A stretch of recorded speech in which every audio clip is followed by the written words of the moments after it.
they always had the same thing. They would always have like either waffles, pancakes, or French toast. Breakfast was awesome. I loved breakfast every day. Then they'd have like fruit and a meat like bacon, or sometimes they would have bacon or sausage. It was like typical breakfast food. Then for lunch they'd have like a meat, some type of meat, rice or mashed potatoes like sides, and vegetables. They had a salad bar that you could make your own salad. And dinner was kind of the same. The drill instructors did watch, especially because we're females, they were very strict on what we ate.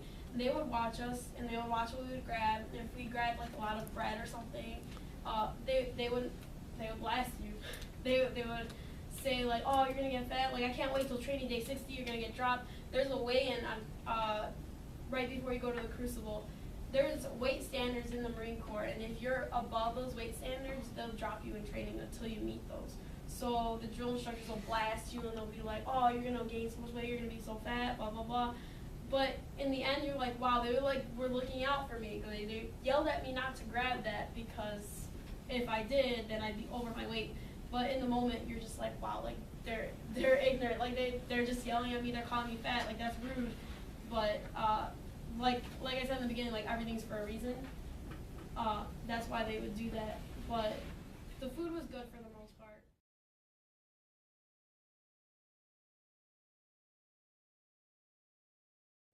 In my opinion, it would be definitely work out, but that's not the most important thing. Because when you think boot camp, you just think of the PT. That's all you think of, is the physical training. But that's like literally the easiest thing that I did when I was there.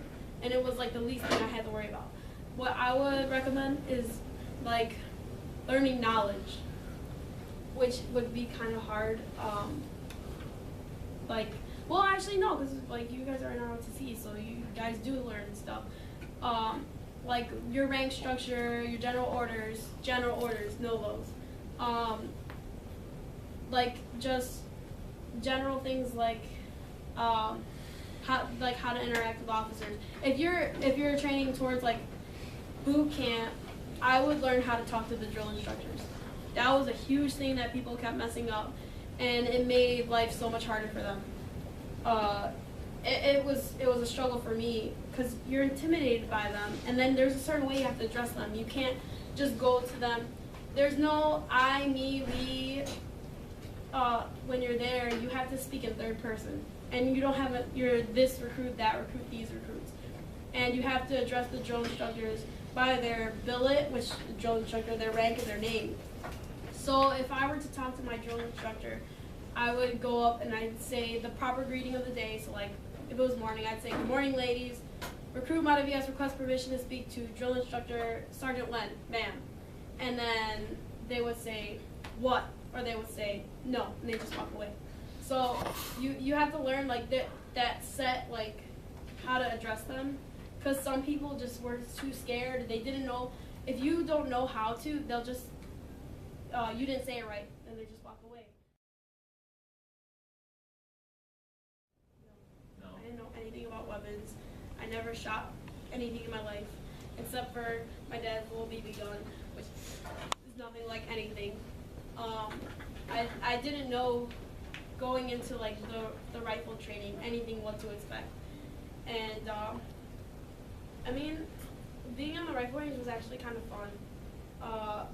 I struggled because I had lots of weapon malfunctions.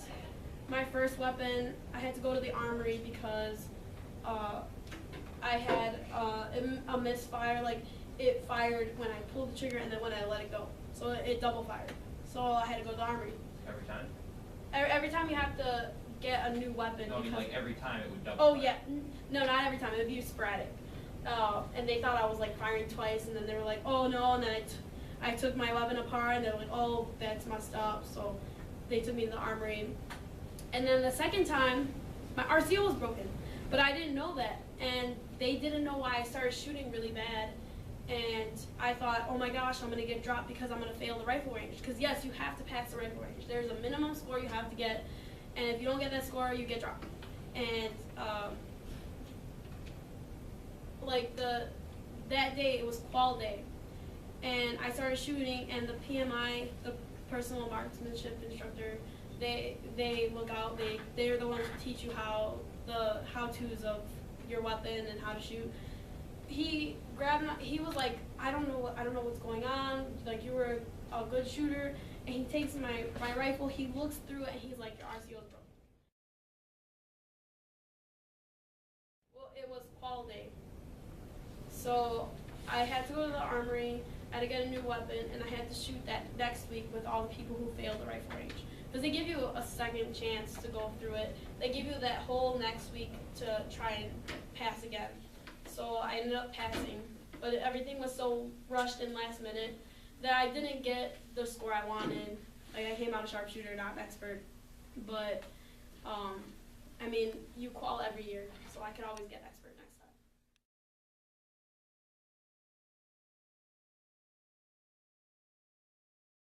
What's the biggest difference between, like, guys and girls, like, do you see when you got there?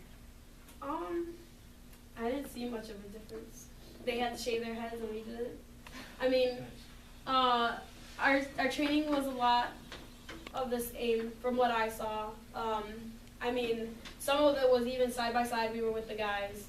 I'm sure there are differences, like the way the drill instructors treat the male recruits is a lot rougher than ours would, but ours are just as tough, just as mean.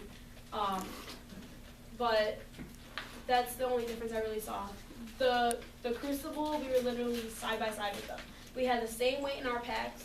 We hiked together. We hiked behind the guys, so we were hiking their pace. Like everything, it's from what I saw, it's pretty much the same. That's what I noticed. All right, look, we got about 30 seconds left when that bell rings there, so let's give her a hand for coming in here, share the time with us.